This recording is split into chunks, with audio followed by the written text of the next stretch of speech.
মই এই ৰাছেল ভাইপাৰৰ বিষয়ে মানে বহুত এই কেইদিনমান আগতো মানে নিউজ এটা মানে মোৰ লগত হেৰি যোগাযোগ কৰিছিল।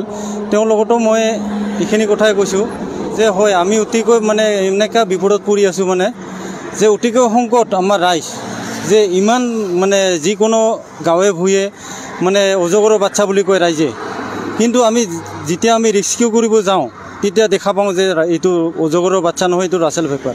এনেকৈ ডেইলি ৰাছেল ভাইপাৰৰ মানে এনেকুৱা আমি দেখা পাই আছোঁ। যিমানবিলাক অজগৰৰ বাচ্চা বুলি কয় আমি যাই চাওঁ গোটেইখিনি মানে ৰাছেল ভাইপাৰৰ মানে পোৱালি।